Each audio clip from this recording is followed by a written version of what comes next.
Hi guys, this is Rob from Iceboxauto here. I'm just going to show you on a new product range, which is our 12.4 super ultra thin screen. So it's like a tablet.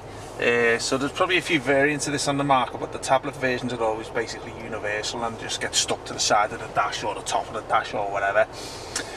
Difference with these ones is that they actually come specific to the car. So basically what you're going to get for the range is you're going to get the frame, which is this big huge part at the back. This is going into a Mitsubishi L200 today. I think it also fits the Triton, I believe. So what you can't see is the big massive curved frame at the back, and you also get the matching ISO cables. So the ISO cables consist of basically CAN bus support, so if your car's got steering wheel controls or computer information that shows up on the old screens, then obviously some of it will come over onto this screen. So video's twofold. One's probably central to the Mitsubishi L200, and the second video is just obviously this new screen. So this is it's our second install, to be honest with you, but it's our first install on site.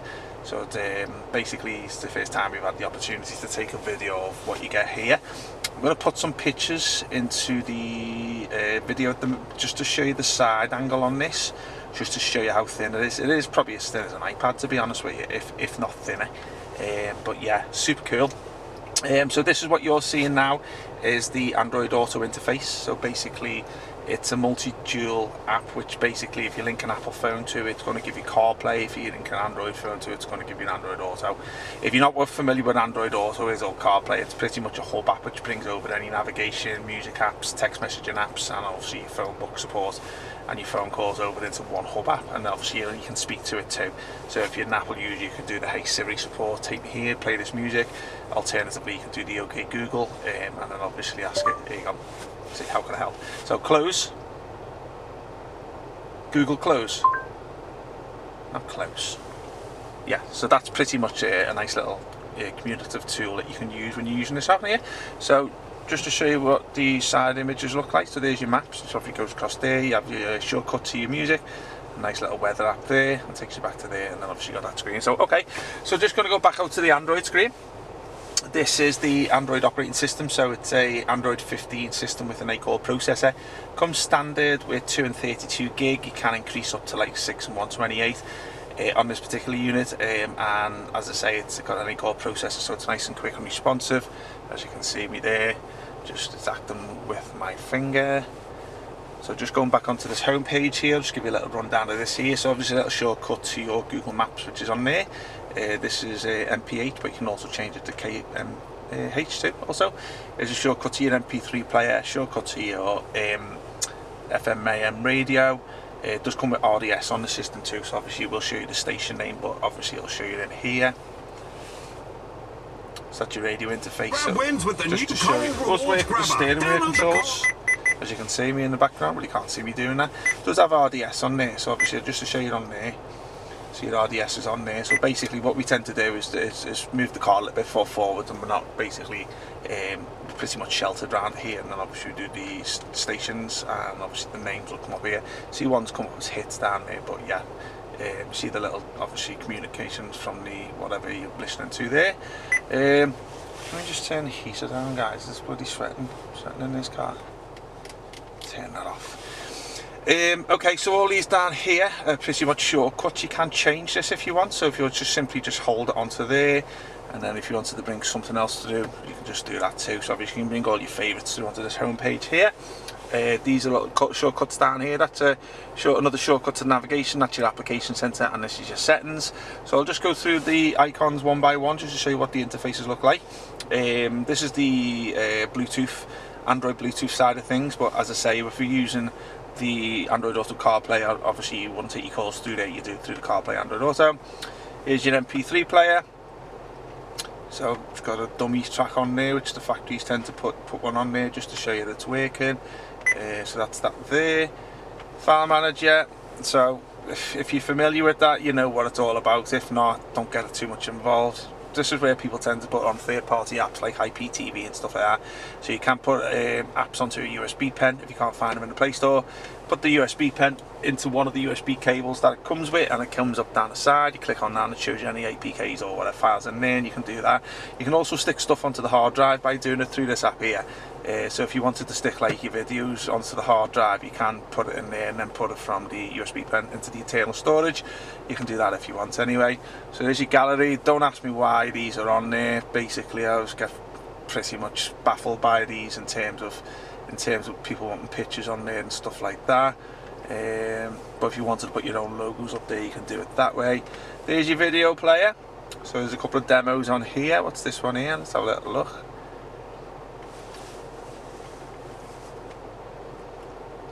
So as you can see, nice big image on there. The screen resolution is really good.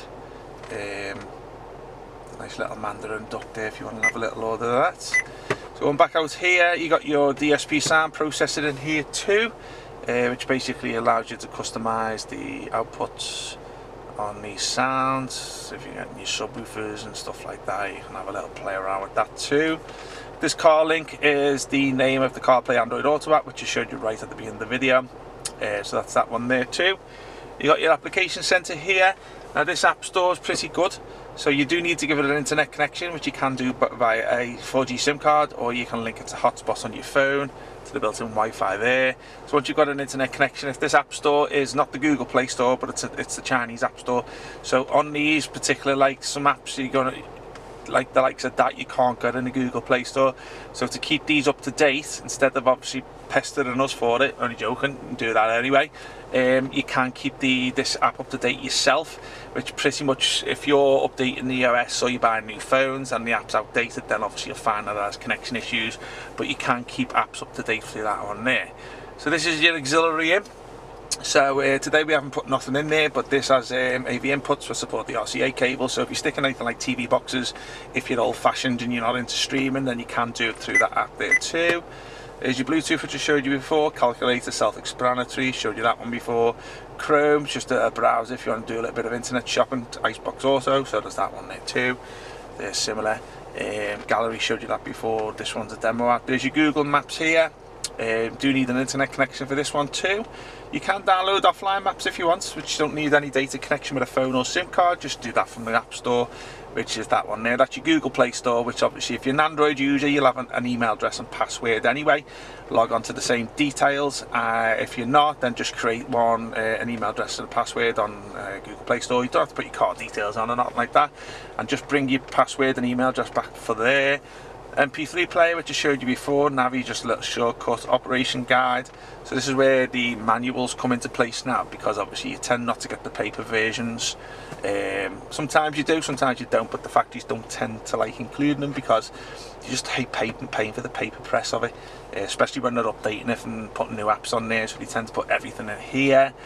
Play Store, showed you that. Radio. Steering wheel controls, depending if your car's an analog or digital CAN bus.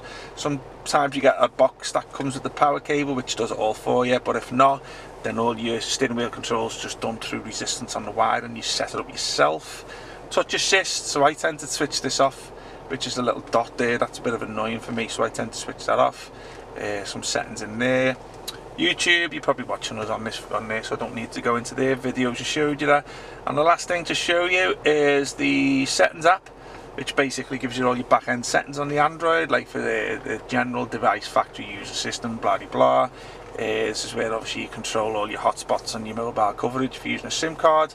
Device just shows you how to change the display, brightness levels, sound, GPS, storage, apps, blah blah blah. And this is obviously your general settings. We tend to just, if you need to change any of these, contact us. Sometimes we just change to just get little things working in the car. Factory, if you want to go into the factory settings, there's a factory password, which is 3368. You don't really need to change anything in there because it's all preset for you, but again, contact us before if you want to try and look into anything on it.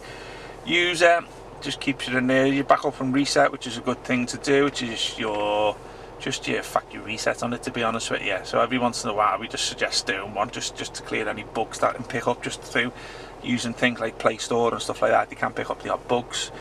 System, and obviously that's just about the device. As you can see, latest Android version, 15 on this one here, so obviously it's the latest version. That's what you sell. And yeah, I think that's pretty much it, guys. If you don't like the home page, which I think is really nice, you can change that if you want into the back end settings, or you can just download the car launcher app, like a Gamma, Car Guru, stuff like that, Guru Web and stuff like that. So yeah, hope you liked the video, guys. This is all nice and stable. It's not flimsy or moving around, so obviously it's all matched in with the car. It does work with the rear camera. Let me have a little look which one's reverse. The gear stick has got no indications on the gear stick, so that's a camera. Customer brought this camera in today on his old one. We just basically fitted it with it, you see, like, but you can get higher resolution cameras and stuff like that, and also you can stick on the guidance lines and that through the settings, at the back end settings, which we'll do in a moment. Yeah, so hope you liked the video, guys, and I'll stick the link down below, all our contact details as always, and if you got any questions, give us a holler, and also subscribe to our channel. We're always bringing loads of little tips videos out, and also new products. And yeah, hope to see you soon. Have a nice day.